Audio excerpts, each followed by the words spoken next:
Hi students, welcome to my channel. இன்னைக்கு நம்ம இந்த வீடியோல 9th standard maths பார்த்துட்டு இருக்கோம். chapter 8 statistics.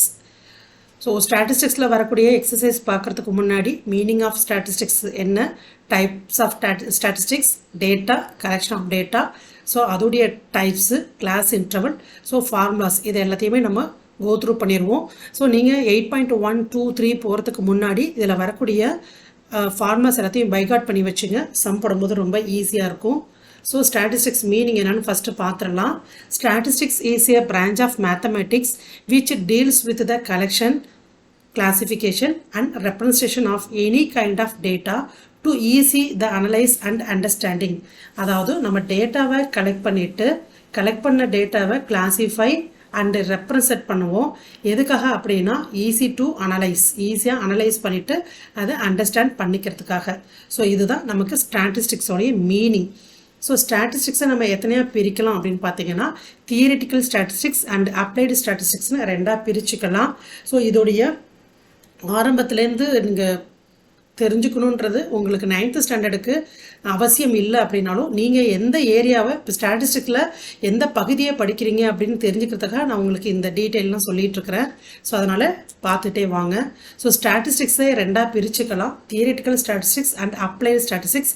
ஸோ இதை நம்ம இப்போதைக்கு கன்சிடர் பண்ண வேண்டாம், இதெல்லாம் உங்களுடைய ஹையர் ஸ்டடீஸில் வரக்கூடியது. ஸோ அப்ளைடு ஸ்டாட்டிஸ்டிக்ஸ் தான் இப்போ நம்ம எடுத்துக்க போகிறோம்.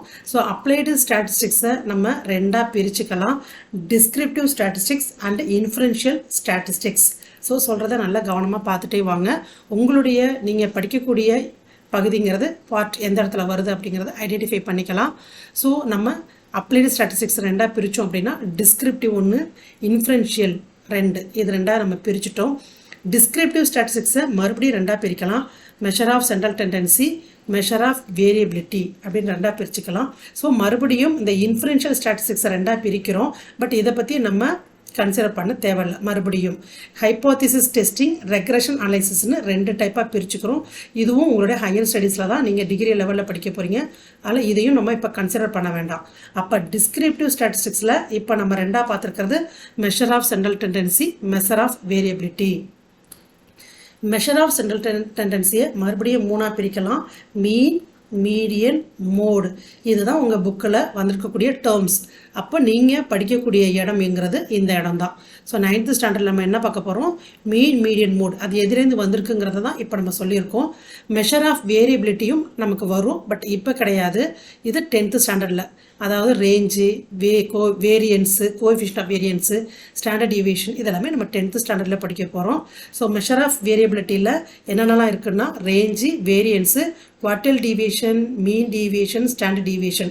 இதில் இது ரெண்டும் 10th வராது. மற்றபடி ரேஞ்சு, வேரியன்ஸு, ஸ்டாண்டர்ட் டிவியேஷன் கண்டிப்பாக வரும் 10th. அதனால் நீங்கள் 9th படிக்கிறது மட்டும் இப்போ கன்சிடர் பண்ணுங்கள். மீன், மீடியன், மோட், இதுதான் நம்ம 9th பார்க்க போகிறோம். ஓகே, இப்போ நான் சொன்னேன் நம்ம டேட்டாவை கலெக்ட் பண்ணி தான் அதுலேருந்து தான் நம்ம என்ன பண்ண போகிறோம், கிளாசிஃபை பண்ணி ரெப்ரசன்ட் பண்ண போகிறோன்னு. அப்போ டேட்டானா என்ன நம்ம தெரிஞ்சுக்கணும் இல்லையா? So the data are the individual pieces of factual information recorded. So நம்ம எடுக்கக்கூடிய டேட்டாவானது ஃபேக்சுவல் இன்ஃபர்மேஷன் ரெக்கார்டடாக இருக்கணும், அதாவது உண்மைத்தன்மை வாய்ந்ததாக இருக்க வேண்டும் அப்படின்னு சொல்கிறாங்க. And it is used for the purpose of the analysis. Analyse பண்ணுறதுக்காக தான் நம்ம டேட்டாவை எடுக்கிறோம். சுருக்கமாக சொல்கிறா இருந்தால் statistics are the result of the data analysis அப்படின்னு நம்ம சொல்லலாம். ஸோ டைப்ஸ் ஆஃப் டேட்டாவை இப்போ ரெண்டு வகையாக நம்ம பிரிச்சுக்கலாம். ஒன்று குவாலிட்டேட்டிவ் டேட்டா, அதுக்கு பேர் கேட்டகரிக்கல் டேட்டான்னு சொல்லுவோம். இன்னொன்று குவான்டிடேட்டிவ் டேட்டா, அதை நியூமெரிக்கல் டேட்டா அப்படின்னு சொல்லுவோம். ஸோ அப்போ குவாலிட்டேட்டிவ் டேட்டாவை எப்படி பிரிச்சுக்கலாம்னா நார்மல் டேட்டா, ஆர்டினல் டேட்டா அப்படின்னு பிரிச்சுக்கலாம்.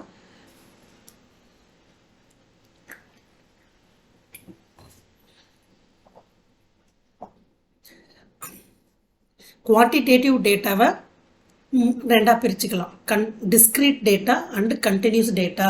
ஸோ இந்த டேர்ம்லாம் உங்களுக்கு புரியாத மாதிரி இருக்கும். ஸோ உங்களுக்கு எப்படி கொடுத்துருப்பாங்கன்னா நார்மல் டேட்டாவை ரா டேட்டான்னு கொடுத்துருப்பாங்க. இந்த டேர்ம் உங்கள் புக்கில் இருந்திருக்கும். அதே மாதிரி டிஸ்க்ரீட் டேட்டாவை அன்குரூப்டு டேட்டான்னு கொடுத்துருப்பாங்க. அதே மாதிரி கண்டினியூஸ் டேட்டாவை குரூப்டு டேட்டான்னு கொடுத்துருப்பாங்க. அப்போ நீங்கள் பார்க்க வேண்டியது டேட்டாவை பொறுத்த வரைக்கும் எதை இப்போ தெரிஞ்சுக்கிட்டா போதும்னா ரா டேட்டானா என்ன, அன்குரூப்டு டேட்டானா என்ன, குரூப்டு டேட்டானா என்ன அப்படின்னு நம்ம தெரிஞ்சுக்க போகிறோம். அதை பற்றி நான் பின்னாடி சொல்கிறேன். அதுக்கு முன்னாடி கலெக்ஷன் ஆஃப் டேட்டானா என்னென்னு பாருங்கள். இப்போ டேட்டா இருக்குது, பட் டேட்டா இருந்தாலும் அதை நம்ம கலெக்ட் பண்ணணும் இல்லையா. இப்போ வந்துட்டு ஒரு ரெய்னி சீசனில் ஒரு டிஸ்ட்ரிக்ட்லேயும் இப்போ வந்துட்டு ஒரு சென்னை நமக்கு ரெயின் வந்திருக்கு, இல்லை வந்து செங்கல்பட்டில் ஒரு 40 சென்டிமீட்டர், இல்லையா நாகப்பட்டினம் ஸோ அதில் வந்து ஒரு 35 சென்டிமீட்டர், ஸோ விழுப்புரம் அதில் வந்து ஒரு 50 சென்டிமீட்டர். ஸோ இது எல்லாமே டேட்டாஸ், இது எல்லாமே டேட்டா. ஸோ இது எல்லாத்தையுமே நம்ம கலெக்ட் பண்ணுறோம். ஒரு டிஸ்ட்ரிக்ட்லேருந்து நம்ம அதை கலெக்ட் பண்ணுவோம். கலெக்ட் பண்ணி டோட்டலாக நமக்கு எவ்வளவு ரெயின் வந்து இப்போதைக்கு பதிவாயிருக்கு அப்படின்னு நம்ம வந்து கண்டுபிடிப்போம் இல்லையா. ஸோ அதுக்கு பேர் தான் கலெக்ஷன் ஆஃப் டேட்டா. ஸோ இதை வந்து 2 டைப்பாக பிரிச்சுக்கலாம். ஒன்று வந்து ப்ரைமரி டேட்டா, இன்னொன்று secondary data. So primary data என்னென்னு பார்த்தீங்கன்னா ஃபஸ்ட் ஹேண்ட் ஒரிஜினல் டேட்டா. அதாவது ஃபஸ்ட் ஹேண்ட் ஒரிஜினல் டேட்டானா முதல்ல அவங்க தான் அதை கான்ட்ரிபியூட் பண்ணுறாங்க. வி கலெக்ட் அவர் செல்ஃப் அப்படின்னு சொல்கிறாங்க. So okay, primary data collection can be done in variety of ways. இது நிறைய வகையில் நம்ம கண்டுபிடிக்கலாம். சச்சஸ் எதுலன்னு பார்த்தீங்கன்னா கண்டக்டிங் பர்சனல் இன்டர்வியூஸ் அல்லது கண்டக்டிங் எக்ஸ்பிரிமெண்ட். ஒன்று இன்டர்வியூ கண்டக்ட் பண்ணியோ இல்லை எக்ஸ்பிரிமெண்ட் கண்டக்ட் பண்ணியோ நம்ம ப்ரைமரி டேட்டாவை கலெக்ட் பண்ணிக்கலாம். இதில் வேறு என்னென்ன மெத்தட்லாம் இருக்குதுன்னு பார்த்தீங்கன்னா இன்டர்வியூ மெத்தட் இருக்குது, கொஷினர் மெத்தட் இருக்குது, அப்சர்வேஷன் மெத்தட் இருக்குது. ஓகே, இதே நம்ம 2 டைப்பாக பிரிச்சுக்கலாம். Qualitative data collection, quantitative data collection. Secondary டேட்டானா என்னன்னு பாருங்கள். Secondary data are the data collected by someone. ஏற்கனவே யாரோ ஒருத்தவங்க கலெக்ட் பண்ணி வச்சிருக்கிறத other than the actual user, அதாவது பயன்படுத்துவதை தவிர வேறு யாரோ அதை கலெக்ட் பண்ணி வச்சுருப்பாங்க. அதை நம்ம ஒரு பயன்பாட்டுக்காக எடுத்துப்போம். It means that the information is already available and someone analyse it. அந்த டேட்டாஸ் நமக்கு ஆல்ரெடி அவைலபிளாக இருக்கும், அதை நம்ம அனலைஸ் பண்ணுறதுக்காக எடுத்துக்கிறோம். இதுக்கு என்னென்ன எக்ஸாம்பிள்ஸ் பார்த்தீங்கன்னா books, magazines, public records, historical documents, இது எல்லாமே நமக்கு செகண்டரி டேட்டா சோர்ஸஸ் தான். ஸோ அப்போ நம்ம டைப்ஸ் ஆஃப் டேட்டாவை இப்போ 9th ஸ்டாண்டர்டை பொறுத்த வரைக்கும் உங்களுக்கு வரது என்னென்னு பார்த்தீங்கன்னா ரா டேட்டா வருது, அன்குரூப்டு டேட்டா வருது, குரூப்டு டேட்டா வருது. அதாவது வெறும் மார்க்ஸ் மட்டும் வருது. இப்போ வந்து ஒரு எக்ஸாம்பிள் இதை எப்படி சொல்கிறேன்னு பாருங்கள். ஒரு கிளாஸில் இப்போ வந்துட்டு ஒரு ஏ செக்ஷன் எடுத்துங்க. ஸோ ஏ செக்ஷனில் வந்துட்டு இப்போ மார்க்ஸ் எடுத்திருக்காங்க அப்படின்னா ஒரு 45, 60, 70, 80. ஸோ இந்த மாதிரி நமக்கு மார்க் மட்டும் எடுத்திருக்காங்க அப்படின்னா 90 இப்படி எடுத்திருக்காங்கன்னா இது வந்து நம்ம ரா டேட்டா அப்படின்னு சொல்லுவோம். இங்கே வெறும் நியூமெரிக்கல் வேல்யூஸ் மட்டும்தான் இருக்கும். ஸோ இதுக்கு பேர் வந்துட்டு ரா டேட்டா. இப்போ அன்குரூப்டு டேட்டா அப்படின்னா இப்போ வந்துட்டு 50 மார்க்ஸில் 5 பேர் எடுத்திருக்காங்க, 70 மார்க்ஸில் 80 மெம்பர்ஸ் எடுத்திருக்காங்க, 100ல் ஒரு 10 மெம்பர்ஸ் எடுத்திருக்காங்க அப்படின்னு இந்த மாதிரி நமக்கு எக்ஸ் அண்ட் ஃப்ரீக்வன்சி இந்த மாதிரி நமக்கு வந்திருந்தா இது வந்து நம்ம என்ன சொல்லுவோம்னா அன்குரூப்டு டேட்டா அப்படின்னு சொல்லுவோம். ஒருவேளை இந்த இடத்துல நமக்கு கிளாஸ் இன்டர்வல் இப்போ 0 to 10 அதில் வந்துட்டு இப்போ 5 பேர், அதே மாதிரி 10 to 20 எடுத்தவங்க 8 பேர், அடுத்தது 20 to 40 எடுத்தவங்க 3 பேர், 30 எடுத்தவங்க 3 பேர். ஸோ இந்த மாதிரி எக்ஸ் வந்துட்டு நமக்கு கிளாஸ் இன்டர்வலில் இருந்தது அப்படின்னா அது குரூப்டு டேட்டா அப்படின்னு நம்ம சொல்லுவோம். Okay, measures of central tendency. So இதில் arithmetic mean, median, mode, so மூணுமே நம்ம பார்க்க போகிறோம். அர்த்மெட்டிக் மீன்லையும் raw data, ungrouped data, grouped data இது 3 வரும். மீடியன்லேயும் raw data, ungrouped data, grouped data 3 வரும். அதே மாதிரி மோட்லேயும் raw data, ungrouped data, grouped data. அப்போ நீங்கள் கிட்டத்தட்ட ஒரு 9 ஃபார்முலாஸ் இதுக்கு ரிலேட்டட் நீங்கள் படிக்கிற மாதிரி இருக்கும். ஸோ என்னென்ன ஃபார்முலாஸ் அப்படின்னு நம்ம இப்போ சொல்லலாம். ஃபஸ்ட்டு மீன்னா என்னன்னு தெரிஞ்சுங்க. The arithmetic mean of a data is the most commonly used of all averages and is found by adding together all the values and dividing by the number of items. So இதை பொறுத்த வரைக்கும் நமக்கு average கண்டுபிடிக்கிறதா அப்படின்னு சொல்கிறாங்க. So and is found by adding together. For example இப்போ உங்களுக்கு ஒரு 1, 2, 3, 4 இப்படிங்கிற டேட்டா கொடுத்துருக்காங்க அப்படின்னா ஸோ இது எல்லாத்தையும் நீங்கள் ஆட் பண்ணிக்க வேண்டியதான். 1 + 2 + 3 + 4 divided by number of items. So number of ஐட்டம்ஸால் டிவைட் பண்ண சொல்லியிருக்காங்க. அப்போது நமக்கு நம்பர் ஆஃப் ஐட்டம் 1, 2, 3, 4. இப்போ 4ஆல் நம்ம டிவைட் பண்ணணும் அப்படின்னு அர்த்தம். அப்போது நம்ம இதை ஆட் பண்ணோம் அப்படின்னா 1 + 2 3, 3 + 3 6, 6 + 4 10, 10/4. ஸோ இதை கேன்சல் பண்ணோம்னா 5/2 வருது. இதுதான் நமக்கு எக்ஸ் பார். ஸோ இதுக்கு நமக்கு என்ன ஃபார்முலா யூஸ் பண்ணுவோம்னா சம்மேஷன் x/nங்கிற ஃபார்முலா யூஸ் பண்ணுவோம்.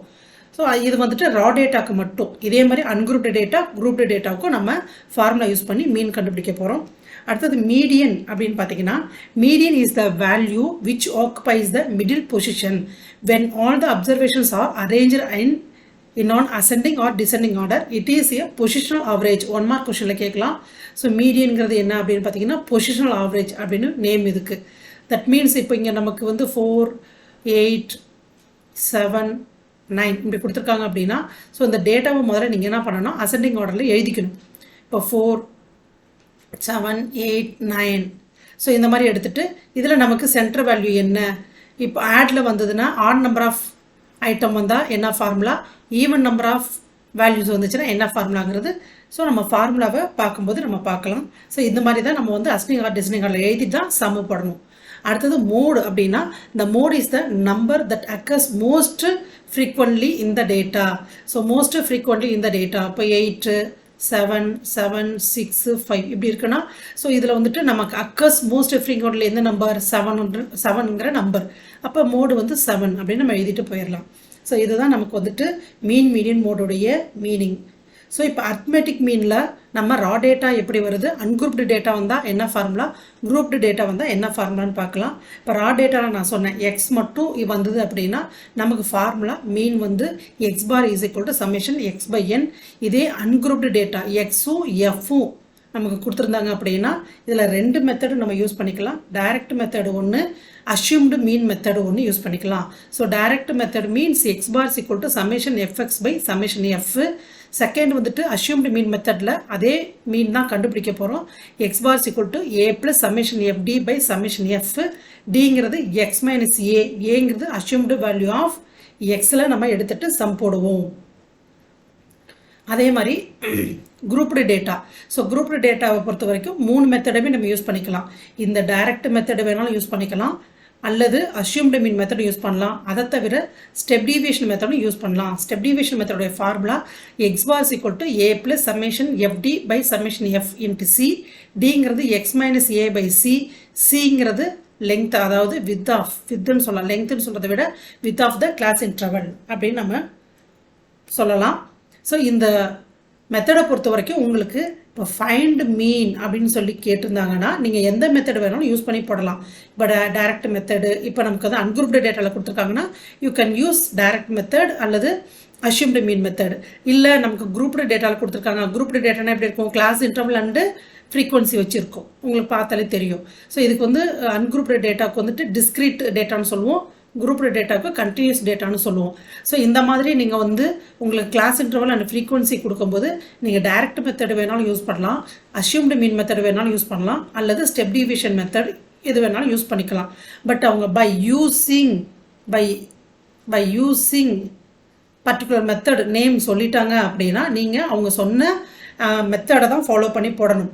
ஆனால் டைரக்ட் மெத்தடாக இருந்தாலும் சரி, அஷ்யூம்டு மீன் மெத்தடு இல்லை ஸ்டெப் டீவியேஷன் மெத்தட் எதில் போட்டாலும் நமக்கு எக்ஸ் பார் மீன் வேல்யூ சேமாக தான் கிடைக்கும். அதில் எந்த மாற்று கருத்தும் இல்லை. ஆனால் நம்ம அவங்க என்ன மெத்தடு கேட்டிருக்காங்களோ அந்த மெத்தடை யூஸ் பண்ணி தான் போடணுங்கிறத தெரிஞ்சுங்க. ஸோ அடுத்தது இது ஒரு 1 mark notes. The sum of a deviation of the entries from the arithmetic mean is always 0. If each observation is increased or decreased by k, then the arithmetic mean is also increased or decreased by k respectively. If each observation is multiplied or divided by k, then the arithmetic mean is also multiplied and or divided by k. So நம்ம எந்த டேட்டாவை நம்ம increase R degrees பண்ணுறோமோ அதே அளவில் தான் நமக்கு arithmetic மீன் கிடைக்கும், அல்லது மல்டிபிள் அண்ட் டிவைட் பண்ணாலும் அதே அளவில் தான் நமக்கு அர்த்மெட்டிக் மீன் கிடைக்கும்னு சொல்லியிருக்காங்க. இது உங்கள் புக்கில் கொடுத்துருக்கிற நோட்ஸு. ஸோ 1 வேர்ட்ஸ்க்கு யூஸ்ஃபுல்லாகவும் பார்த்து வச்சுங்க. தென் மீடியனை பொறுத்த வரைக்கும் நமக்கு ரா டேட்டாவும் வரும், கண்டிப்பாக அன்குரூப்டு டேட்டா. இப்போ எக்ஸ் மட்டும் வந்தால் raw data, x and f வந்தால் நமக்கு அன்குரூப்டு டேட்டான்னு எடுத்துக்கலாம். கிளாஸ் இன்டர்வல் அண்ட் ஃப்ரீக்வன்சி வந்தால் அது குரூப்டு டேட்டா அப்படின்னு எடுத்துக்கலாம். இப்போ நமக்கு ரா டேட்டாவில் n is even எப்படின்னா, இப்போது ஃபார் எக்ஸாம்பிள் நான் அசெண்டிங் ஆர்டரே எழுதிக்கிறேன். 4, 5, 6, 7, 8. ஸோ இதில் நம்பர் ஆஃப் ஐட்டம்ஸ் எத்தனை இருக்குன்னு பாருங்கள். 1 2 3 4 5. அப்போ என்னோட வேல்யூ 5. அப்போ நம்ம மீடியனுக்கு இந்த ஃபார்முலா தான் சூஸ் பண்ணணும். n+1/2 வேல்யூ அப்படின்னு இந்த ஃபார்முலா தான் சூஸ் பண்ணணும். சப்போஸ் நமக்கு இப்போ 4 5 6 7ஓட நிறுத்தியிருந்தாங்கன்னா இப்போ n வந்து நமக்கு 4. அப்போ ஈவன்னா average of n/2 and n/2 + 1th value இந்த ஃபார்முலா யூஸ் பண்ணணும். புரியுதா உங்களுக்கு? ஸோ கொடுத்துருக்கிறத நம்ம டேட்டாவை ஃபஸ்ட்டு அசெண்டிங் ஆர்டரில் எழுதிட்டு அதுக்கப்புறம் நம்ம அது நம்பர் ஆஃப் ஐட்டம்ஸ் எவ்வளோ இருக்குன்னு சூஸ் எண்ணிட்டு அதுக்கு தகுந்த மாதிரி ஃபார்முலாவை ஆடாக இருந்துச்சுன்னா இந்த ஃபார்முலா சூஸ் பண்ணணும். ஈவனாக இருந்தது அப்படின்னா இந்த ஃபார்முலாவை சூஸ் பண்ணி சம் போடணும். தென் அன்குரூப்டுக்கும் அந்த மாதிரி தான். ஃபஸ்ட்டு நமக்கு கொடுத்துருக்கிற வேல்யூவை அசெண்டிங் ஆர்டரில் எழுதிருங்க. அடுத்தது குமுலேட்டிவ் ஃப்ரீக்குவன்சியை கன்ஸ்ட்ரக்ட் பண்ணிடுங்க. ஆடாக இருந்தது அப்படின்னா கேட்டல் n+1/2 அப்சர்வேஷன். இங்கே ஸ்மால் யூஸ் பண்ணியிருப்போம், நல்லா பார்த்துங்க. இங்கே கேட்டல் n யூஸ் பண்ணியிருக்கோம். அதே மாதிரி ஈவனாக இருந்தது அப்படின்னா n/2 observation plus n/2 + 1 observation divide by 2. So odd and even. இதுக்கும் நம்ம ரெண்டு ஃபார்முலா. ஸோ இதை தொடர்ந்து நம்ம 8.1 8.2 8.3 போட போகிறோம். அப்போ நீங்கள் அந்த சம்மில் இந்த ஃபார்முலாலாம் ஈஸியாக உங்களுக்கு எப்படி நம்ம யூஸ் பண்ணுறோங்கிறது புரியும்.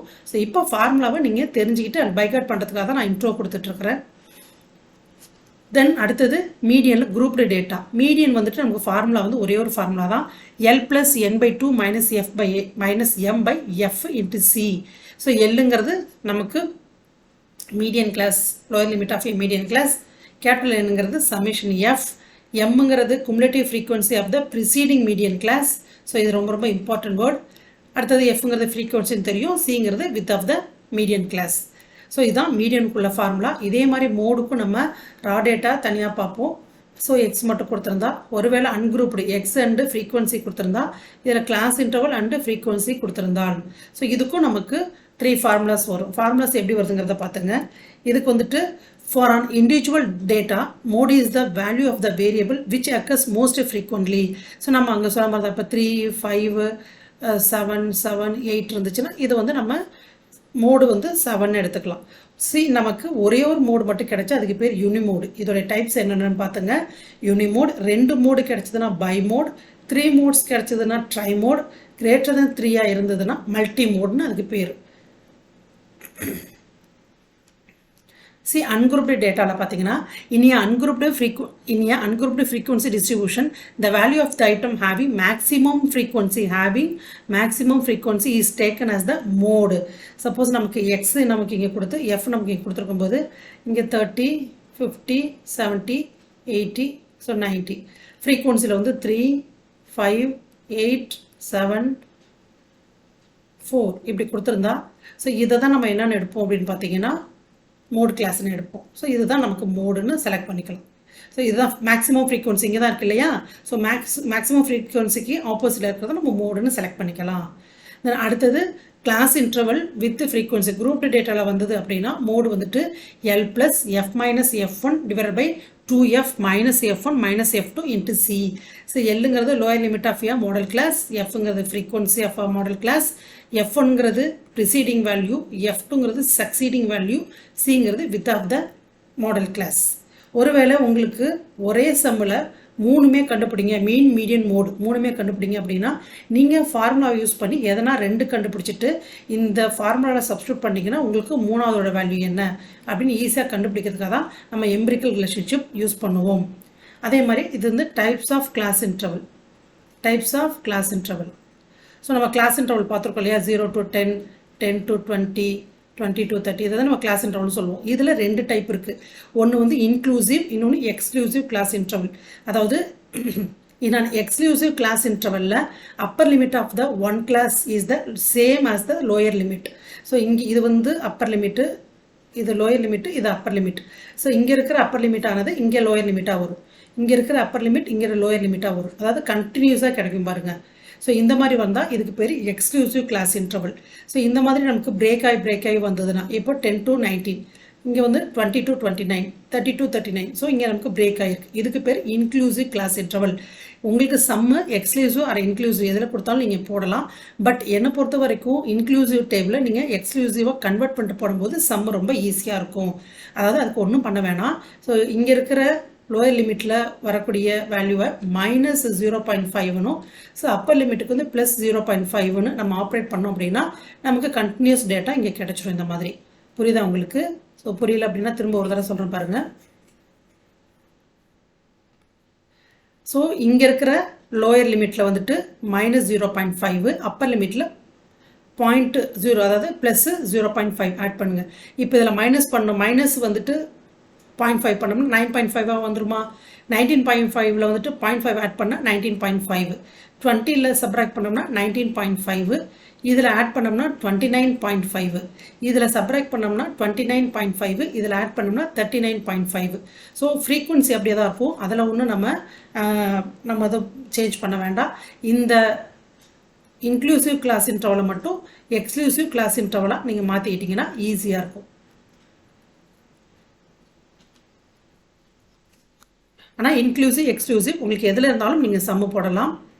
ஸோ இதுதான் நம்ம இதில் கொடுத்துருக்கிற ஸ்டாட்டிஸ்டிக்ஸ் மீனிங், டைப்ஸு, ஸோ அதோடைய mean median mode formula, types of class interval, data எல்லாமே நம்ம கொடுத்துருக்கோம். கோத்ரூ பண்ணிவிட்டு சம்மு போடும்போது உங்களுக்கு யூஸ் பண்ணிங்க.